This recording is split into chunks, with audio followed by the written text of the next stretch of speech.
Social మీడియాలో పవన్ కళ్యాణ్ని నెటిజన్లు ట్రోల్ చేస్తున్నారు. ఏమని ట్రోల్ చేస్తున్నారు ఒక్కసారి వీడియో చూసిన తర్వాత మళ్ళీ దీనిపై మనం విశ్లేషించుకుందాం. వింటర్ లోపు దీన్ని ఒక నిర్ణయం తీసుకున్నాను. ఎందుకంటే నాకు ఈ టెండర్స్ ఎలా చేస్తా నాకు తెలియదు,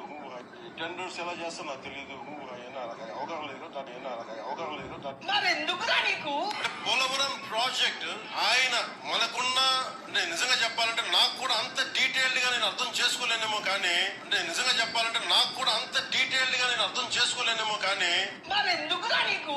మీ అందరికీ అభిమానమైన వ్యక్తిని కావచ్చు కానీ నాకు అంత అనుభవం లేదు. పెట్టుబడులు తీసుకొచ్చే అనుభవం ఉన్న వ్యక్తి కావాలి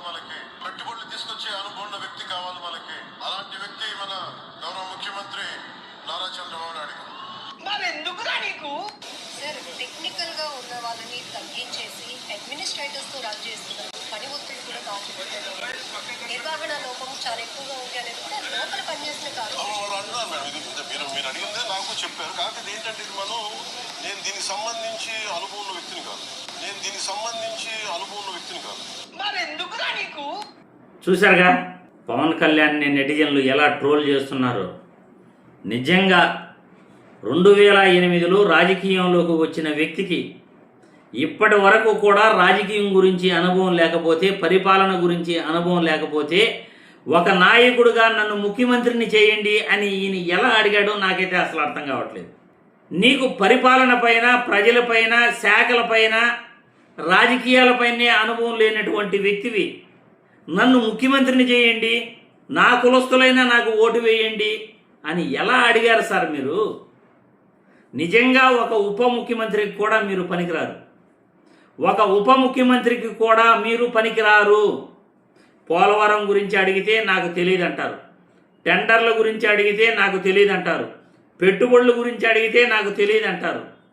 కనీసం స్టీల్ ప్లాంట్ కార్మికుల్ని పలకరించడానికి వెళ్ళేసి వాళ్ళ సమస్యల గురించి నాకేమీ అనుభవం లేదు అని అంటారు. దీనికి అనుభవం దేనికి? పరామర్శించడానికి వెళ్ళారు. అక్కడ కార్మికులు ఏం చెబుతున్నారు, వాళ్ళ బాధలు వింటే అక్కడ ఎందుకు ప్రమాదం జరిగింది తెలుస్తుంది. అందులో తెలియకపోవడానికి ఏముంది పవన్ కళ్యాణ్ గారు? మీరు గొప్పగా ఊగి మాట్లాడుతుంటారు కదా అధికారం కావాలని. చంద్రబాబును ముఖ్యమంత్రిని చేయడానికి ఇంత ఊడిగం చేస్తున్నారు కదా మీరు. మరి మీకు ఎందులో అనుభవం ఉంది? ఎందుకు రాజకీయాల్లోకి వచ్చారు? గత 16 సంవత్సరాలుగా ఆంధ్రప్రదేశ్ ప్రజల పట్ల ఎందుకు మీరు ఈ విధంగా ప్రవర్తిస్తున్నారు అని నేను ఈ వీడియో ద్వారా ప్రశ్నిస్తున్నాను. ఏదడిగినా నాకు తెలియదు, ఇంకేం తెలుసు మీకు? 1600 ఎకరాలు కర్నూలులో మీ స్నేహితుడికి భూములు ఇవ్వటం బాగా తెలుసా మీకు? పోనీ లింగమనేనికి, ఒక టీడీపీ కార్యకర్త అయినటువంటి లింగమనేనికి, ఒక చంద్రబాబు నాయుడికి అభిమాని అయినటువంటి లింగమనేనికి రాజ్యసభ సీటు ఇవ్వటం మీకు బాగా తెలుసా? అంటే చంద్రబాబు గారు ఎవరికి టికెట్లు ఇవ్వమని చెప్తే వాళ్ళకి టికెట్లు ఇవ్వడం మీకు బాగా తెలుసు. జెండా మోసిన జనసేన నాయకులకి, కార్యకర్తలకి న్యాయం చేయటం మాత్రం మీకు తెలియదు. టీడీపీ కార్యకర్తలు జనసేన కార్యకర్తలను కొడుతుంటే మీరు ఓర్చుకోవాలి అని వాళ్ళకి సజెషన్స్ ఇస్తారు, సలహాలు ఇస్తారు.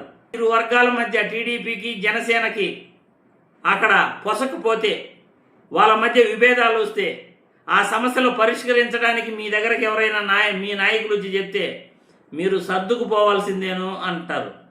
సీజ్ ద షిప్ అంటారు. మళ్ళీ ఆ షిప్ ఏమైందో ప్రజలకి చెప్పరు. ఇదేనా రాజకీయం అంటే? చంద్రబాబు కోసమేనా రాజకీయం చేయటం అంటే? ప్రజల కోసం నిలబడటం రాజకీయం కాదా? ఏం తెలియాలి మీకు?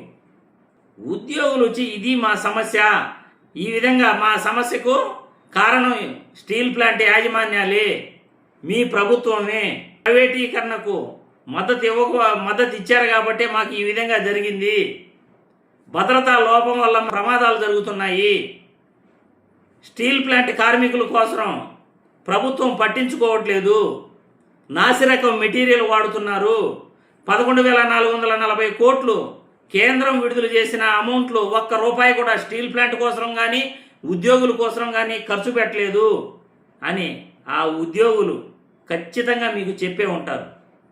కానీ మీరు మాత్రం జగన్మోహన్ రెడ్డికి ప్రైవేటీకరణకు సహకరించారు, గత ప్రభుత్వానికి మీరు వీళ్ళు సహకరించి ఇప్పుడు మమ్మల్ని తిడుతున్నారు, బాగా చేసే వాళ్ళనే వీళ్ళు నిందిస్తారు అని అపనిందలు వేస్తున్నారు. అయ్యా, మీరు స్టీల్ ప్లాంట్ కార్మికుల్ని పరామర్శించడానికి వెళ్ళి మీరు జగన్మోహన్ రెడ్డికి స్టీల్ ప్లాంట్ కార్మికులకి ఇద్దరికి సంబంధాలు కలిపేసి మీకు మీరు ఊహించుకుని తప్పుడు మాటలు ప్రజలకి పంపిస్తూ రాజకీయ అనుభవం లేదంటూ ఈ లోకానికి ఈ ప్రజలకు మీరు ఏం చెప్పదలుచుకున్నారో నాకైతే అసలు అర్థం కావట్లేదు. మీరు ఎందుకు రాజకీయం చేస్తున్నారో అసలు అర్థం కావట్లేదు.